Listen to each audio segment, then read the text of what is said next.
Time now for Back Pages tonight here on Sky Sports News, bringing you a first look at the sports stories in the morning's newspapers. Joining us, a football writer and broadcaster, Henry Winter, and Ian Ladyman, football editor at the Daily Mail. Welcome to you both. Let's quickly run through the back pages as they reach us after the League Cup action. This is the back page of the Mail then. Musk wants to buy Liverpool. Chelsea eye Mainoo after talks stall United deal.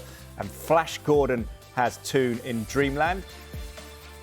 Gordon again features in the Telegraph, away the lads, while Lopetegui cancels team bonding meal as axe looms.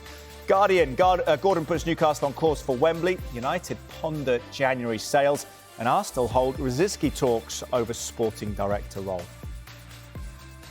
United open to Mainoo sale, the big headline at the bottom there in the Times. Also listen to offers for Garnacho, they say. Lethal Isak punished slack Arsenal, the main pictured story, and City chasing £50 million forward. The Mirror, Toon have 1 foot in final. Musk wants to buy Liverpool again, and Dortmund's join fight for Marcus Rashford. Corner King, Gordon stealing Thierry Henry's celebration with the corner flag, while England in the cricket news refused to boycott game against Afghanistan. OK, let's start with that big story, Henry, regarding Manchester United and Kobbie Mainoo in the Times there by Charlotte Dunker. United open to Mainoo sale. Henry, why on earth would they be open to that? Very interesting story from Charlotte. I assume it's part of the dance of the deal, and he's not particularly well paid, certainly by Manchester United's stratospheric standards, and he wants a new deal. He should very much be part of Manchester United's future. He's 19, he's an England international, he's been outstanding, he was very good at the weekend, homegrown. He's just the type of player that they should be holding on to, and you see him being linked with a club like Chelsea. He wouldn't get into Chelsea's midfield at the moment. Chelsea need defensive reinforcement. So I hope this is just a sort of contractual dance at the moment, because he needs to stay at Manchester United. They need him, and he's got a path to develop further there. Garnacho's mentioned that line as well, Ian, by Charlotte. Manchester United would reluctantly listen, she words it, to offers for academy graduates Kobbie Mainoo and Alejandro Garnacho to aid their financial situation. What's your take, Ian? Do you think it's a bit of brinkmanship? The current contract does go till 2027. Yeah, I think it possibly is. Equally, although Kobbie Mainoo has done very well at Manchester United, owes the club. They've brought him through, they've trained him, they've developed him, they've pushed him through into the first team.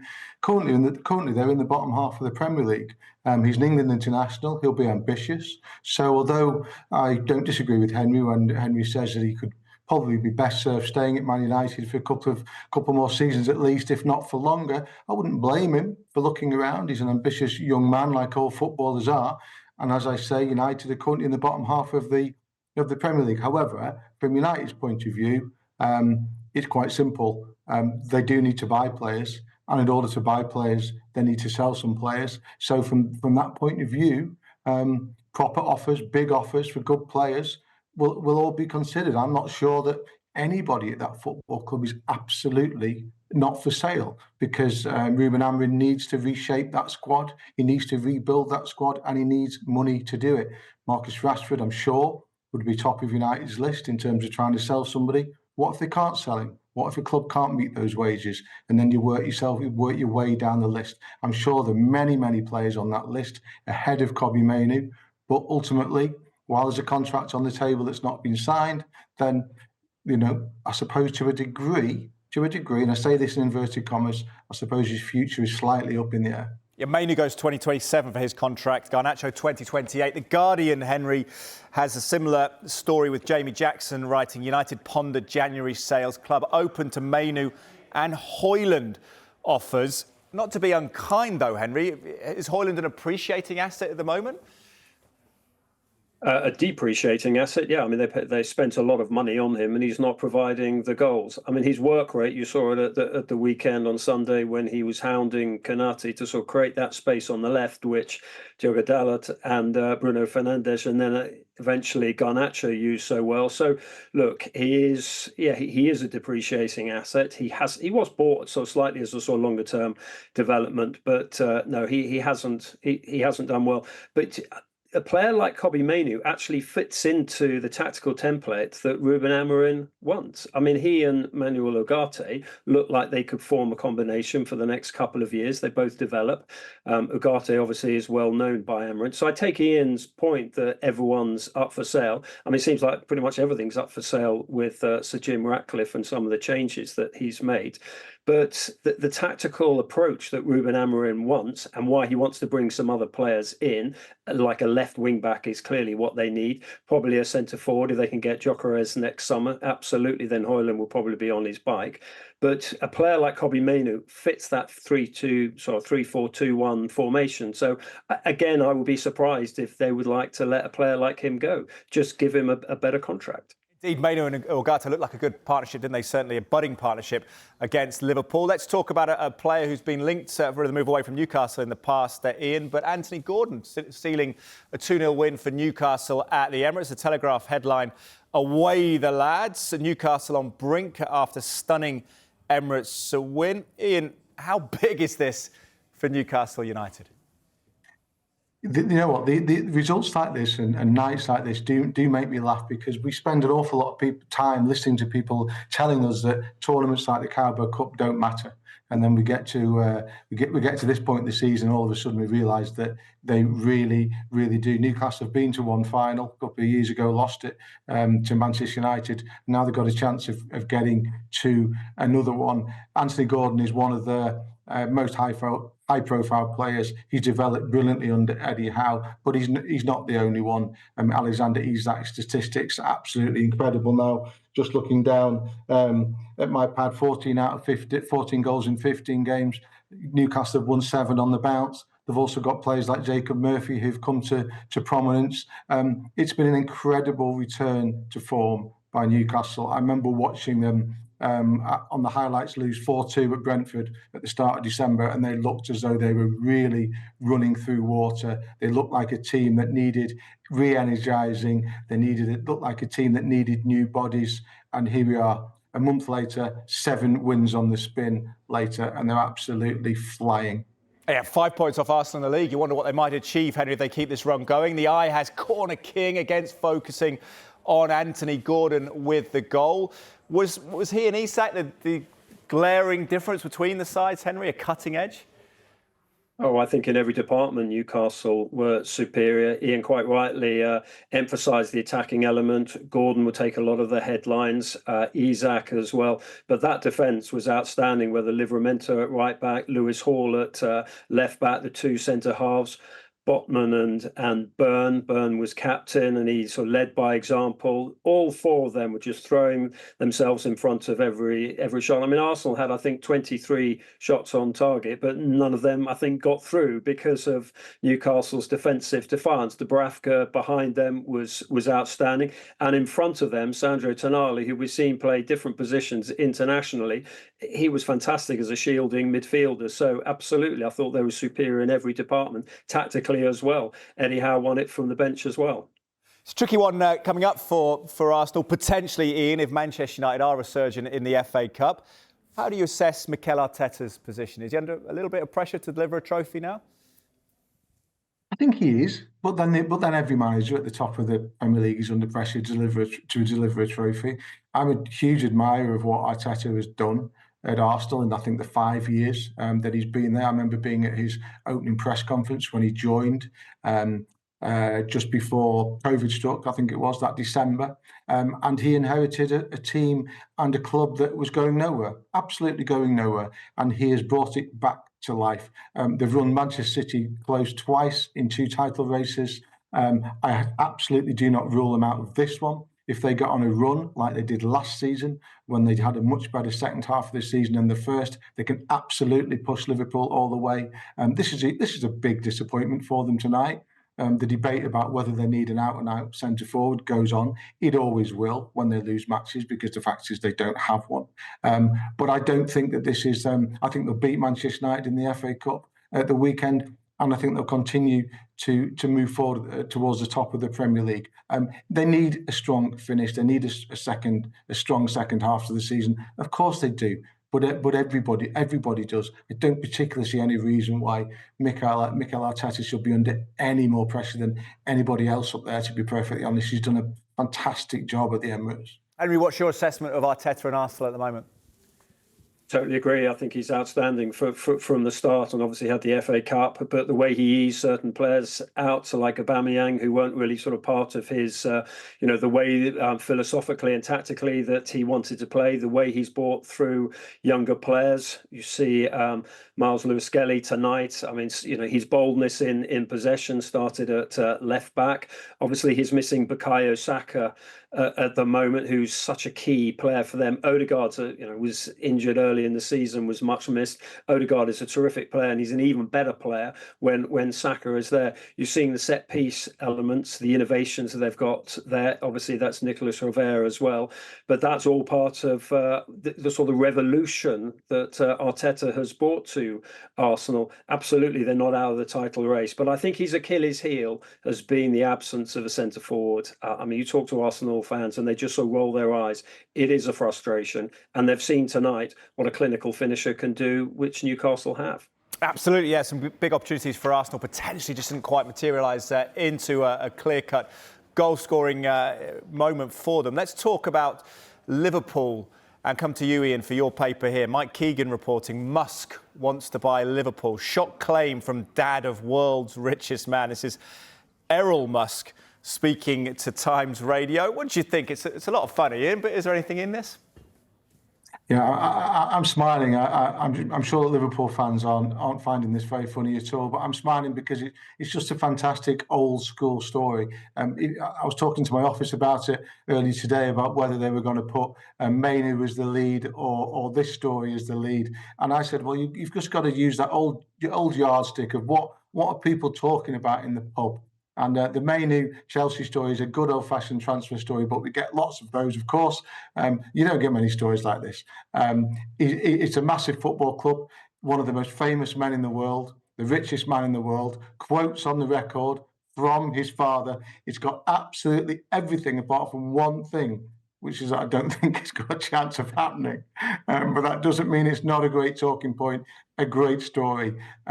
Look, would Musk pass the Premier League's fit and proper persons test? I think he probably would. Most people seem to. But I don't think FSG will sell, and I certainly don't think they'll sell to him. He's got lots of money, hasn't he? Mirror headline, Henry, Musk wants to buy Liverpool. Controversial tycoon Elon is keen, but FSG have no plans to sell, reiterating Ian's point there. What do you think? Because it seems in jest, doesn't it? I know in the past he's linked himself to Manchester United, I believe, the man himself, Elon. But, he's talked about owning Twitter in the past, and he went ahead and did it. So can we rule this out? Well, he's the rocket man. I mean, he can launch anything. I mean, it was an interview on Times Radio, and there's some fantastic detail in there, which sort of Ian's alluding to. Little things like growing up, we knew the Beatles. I mean, he's trying to win the Cop over. I was slightly surprised that Ian's paper didn't have a long and winding road, because it will be if he's trying to sort of throw in Beatles connections there. Look, it's a fantastic story, but why on earth would FSG sell now? They've rebuilt the club. They've got a fantastic squad, brilliant manager. They've got some good kids coming through, as we've seen in the League Cup in the past. They're going for the quadruple at the moment. The TV rights will only go and grow, particularly there's a streaming element as well. Probably have games being played in America, sadly, in 3-4 years' time. So absolutely pointless FSG leaving now, even for 5-6 billion, even if he throws in Tesla as well, or even if he throws in Twitter. I just can't imagine them selling. Maybe not SpaceX as well. Liverpool fans, a free trip to the moon or something like that. Brilliant stuff for now, Henry and Ian. We're going to take a quick break. When we come back, we'll look at more of the stories in the morning sports page, including this inside the Telegraph. City line up £50 million Marmouche.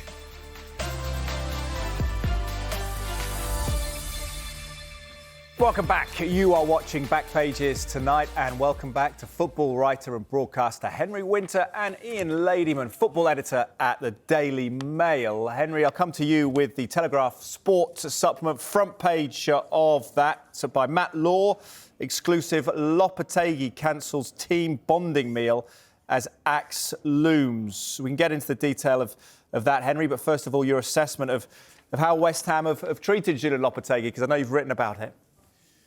Well, I'm not a huge fan of him as a coach. I mean, there have been elements in his career when he's been okay, but I don't think he's done anything to particularly deserve the West Ham job.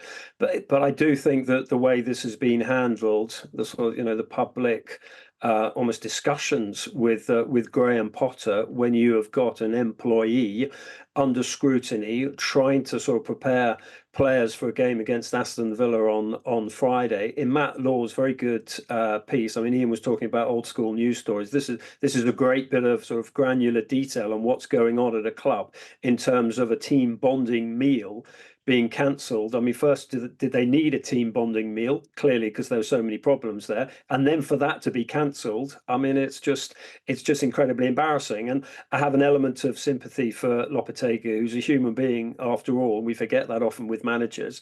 And so it's pretty brutal. Having said that, he absolutely deserves to go, but they should have done it more cleanly. Well, Ian, also as well, has it been counterproductive in terms of he's trying to build team spirit, but these headlines have been circulating for several weeks now, haven't they? He's got till tea time, he's got till Friday, he's got till next Monday. I mean, it's not exactly been helpful by the West Ham hierarchy, has it, if they do want the club to do well? No, I mean, look, executions in football tend to be very public and often very, very slow. You can speak to any number of managers about that. Erik ten Hag, for example, was led to the gallows about 3 times and then led away again before he finally had his head chopped off. And look, West Ham won't be leaking these stories on purpose.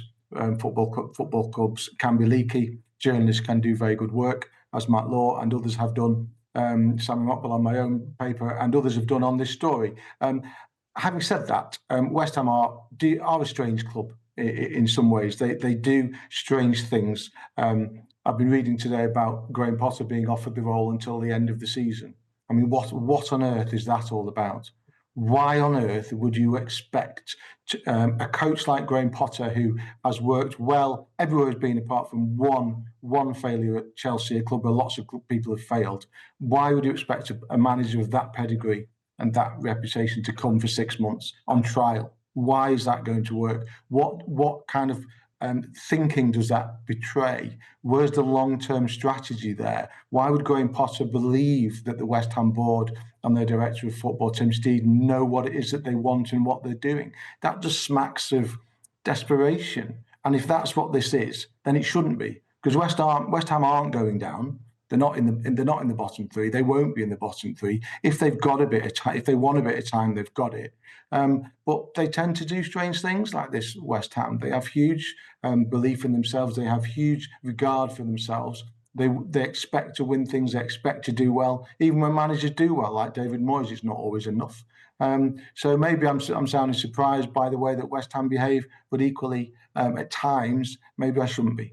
Yep, a lot of change at West Ham. And Henry, you had a brilliant line on this. I believe it was that Potter is a builder, not a fireman. What do you make of what West Ham are doing? And could it open the door for Everton to court Graham Potter?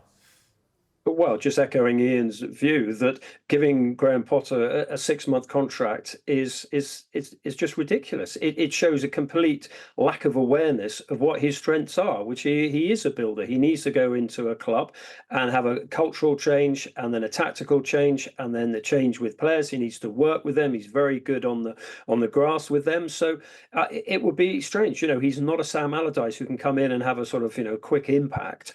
So very, very strange. Given I think it was Gary Jacob in the Times earlier today was just sort of writing about the fact that he wanted a 2.5-year contract, not the 6 months, as Ian was saying, till the end of the season. So, yeah, very strange. As you say, Everton, I mean, Sean Dyche talking today quite openly and honestly that all managers are under pressure. And he expects to be under pressure. I think he actually used the phrase succession planning, which, is quite a strong thing for a manager to say but then, look, his contract contract ends at the end of the season. Bournemouth fans were singing to Everton fans, how do you watch this every week, I think they were saying. But look, Sean Dyche's job is to keep Everton in the Premier League so they go into that magnificent new stadium as a Premier League team. Yeah, very pragmatic comments from Sean Dyche. Amazing, weren't they, as well? So I think he expects clubs to talk to other managers. Lots of futures and managers up for grabs, Ian, but also players. Marcus Rashford feels like it could be a big story this window. Back page of the Mirror. Dortmund join fight for Rash. David McDonnell reporting here. They also have Italian giants AC Milan and Juventus, as well as several Premier League clubs have expressed interest in taking Rashford on loan for the remainder of the campaign. David Ornstein of The Athletic reporting tonight that Rashford's representatives are in Milan, potentially speaking with AC. Where do you think he should go, Ian, from the list of names that are circulating at the moment? This could be the point of the programme where Henry and I fall out. We sometimes have differing views on Marcus. But here we go. Look, I think Serie A would be a reasonable destination for Marcus. I don't mean this disrespectfully, but I'm going to say it anyway. It's not the same standard as the Premier League in Italy. And if he needs a reboost to his confidence and to score goals and get his self-belief going, that is a place where I would imagine that he would do it. There is a recent history of forwards who've struggled in the Premier League moving to Italy, Romelu Lukaku being one of them, and doing well. Edin Dzeko did very well over there. I absolutely don't see why Marcus Rashford couldn't do well over there. I think it would probably be a loan. I just don't see at the moment where a club could afford to pay a transfer fee and the salary that Marcus would want. There'll have to be some give and take with Marcus in terms of what he wants, Manchester United in terms of what they want, and a buying club in terms of what they wish to pay, which makes me think that whatever happens, it may well be a loan. Yeah, it looks like a loan, doesn't it, Henry? But I'm intrigued. What was your point of difference with Ian that he was anticipating there? I always agree with Ian. No, just one thing I would add to that is that this has just sort of highlighted exactly what the direction of travel has been in terms of Marcus Rashford and Manchester United over the last sort of 3-4 months, in that they've been easing him towards the door. And I mean, I absolutely wish him good luck. I'm sure when he makes his debut for AC Milan, Ian will be out there and talking to him and saying that, you know, this is great and getting back in the England squad. So look, the great thing about players is that they've got the opportunity to change the narrative. So Marcus Rashford has not been performing for Manchester United. We know what a talented player he is. We've seen that in the past, the England games that he's played in, the seasons that he's had in the past. But, you know, it's about the here and now, and he's not done it for Manchester United this season. So if he goes abroad and he refines his old talent, absolutely fantastic. Because there's one thing I really do know about him. He's so keen to get back in the England squad, which will be quite difficult, you know, but it's a challenge. If he shows what he can do, whether it's AC Milan, Borussia Dortmund, Juventus, wherever, absolutely, he has to seize that opportunity. Yeah, intriguing prospect, isn't it? Thomas Tuchel, watching him play for Dortmund, kind of a reunion of sorts for Tuchel. Thank you very much, Henry and Ian. Pleasure to have your company tonight on Back Pages tonight. We'll see you soon. Enjoy the rest of the week's football.